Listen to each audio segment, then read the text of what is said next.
Hey everyone. Okay, let's put the saxophone together. First, make sure your case is on a stable surface, that it's not somewhere that could get easily knocked over. The very first thing that you want to do is put on your neck strap.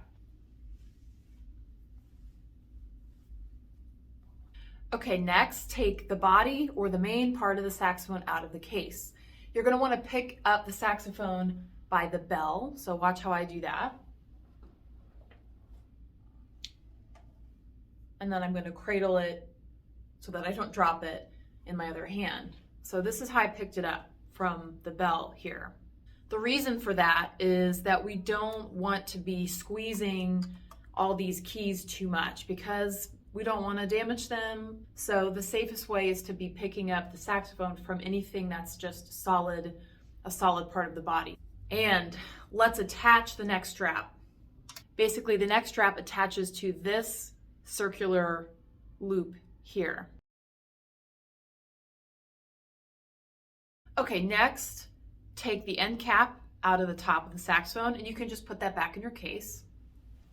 Next, we're going to put the neck on the saxophone. That's this piece here. What we're going to do that is we'll loosen the screw right here. That's at the top of the saxophone. Loosen that. Don't take the screw out, but just loosen it.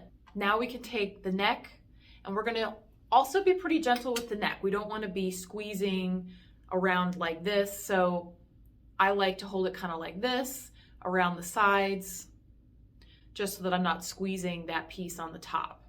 And we're going to take the neck to the top of the saxophone here and kind of wiggle it down until, again, not squeezing. We don't want to squeeze. And if you need to loosen the screw more, you can try that. I'm also holding the saxophone down here. And you're going to wiggle down until the neck of the saxophone is all the way on the body of the saxophone. There should be no space in between. It should be all the way down. You can simply tighten the screw, and we may adjust it later, but for now, tighten the screw.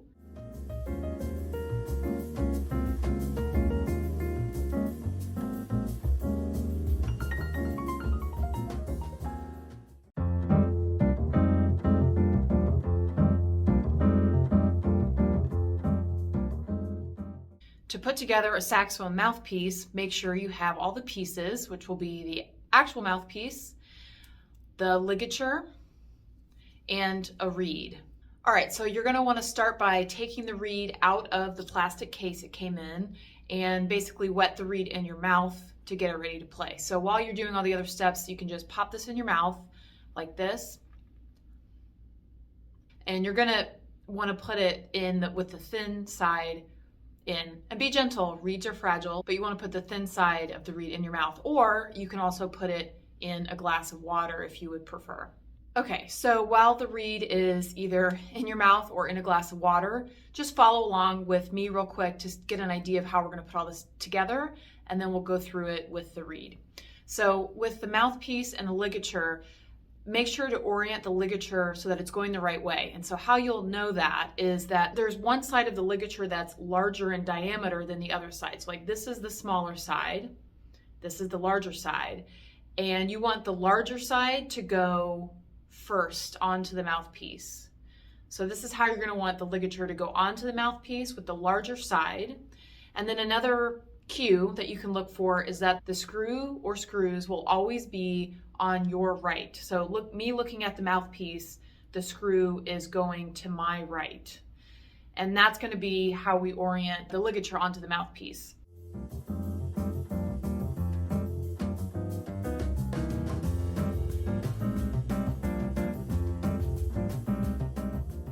So again, larger side of the ligature, larger side goes first, and the screw goes to your right. Okay, now with the reed, the safest way to put the reed onto the mouthpiece is to put it butt first, or the thick end first, slide it down underneath the ligature. So you'll slide it down this way underneath the ligature. Now, another common question is which side of the reed goes towards the mouthpiece? Well, All you have to remember is the two flat sides go together. So if you look at your mouthpiece, it has a flat side. And if you look at the reed, it also has a flat side. So basically both of the flat sides will go together. So back to putting this all together with the flat side of the reed and the flat side of the mouthpiece with the ligature on, you can simply slide the butt of the reed down through the ligature carefully.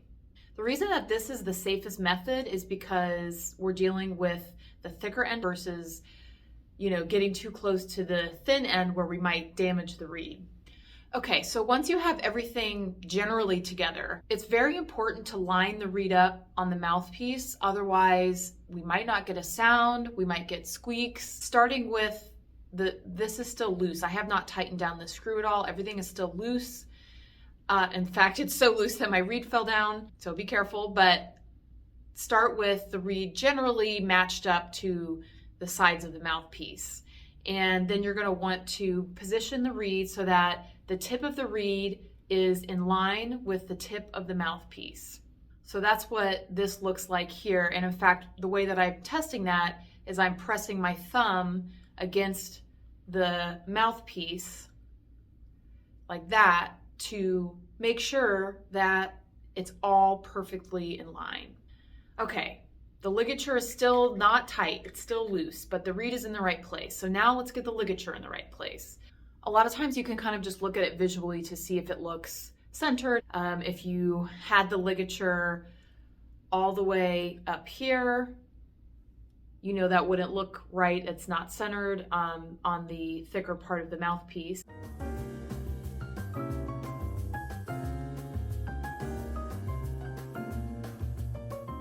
So I'm looking for it to be centered in this area here.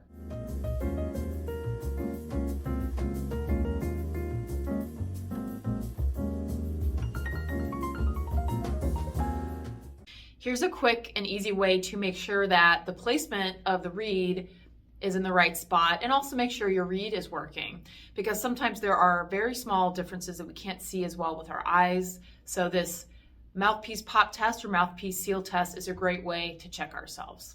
So what you're going to do is take the fully assembled mouthpiece, ligatures tightened down, it's all ready to go, and then take the palm of your hand, put the mouthpiece in the middle of your palm, and then just suck in air through the mouthpiece. And when you take your mouth off, if you hear a pop sound, then that means everything is working properly and it's going to play for you. So this is what it should look like and sound like.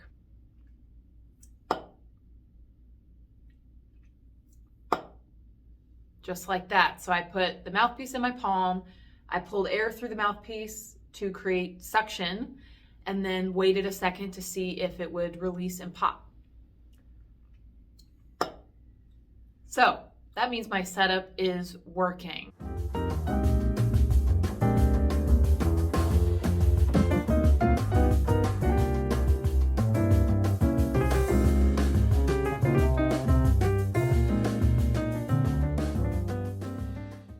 All right, with the saxophone fully assembled and the mouthpiece fully assembled, now we can put them both together.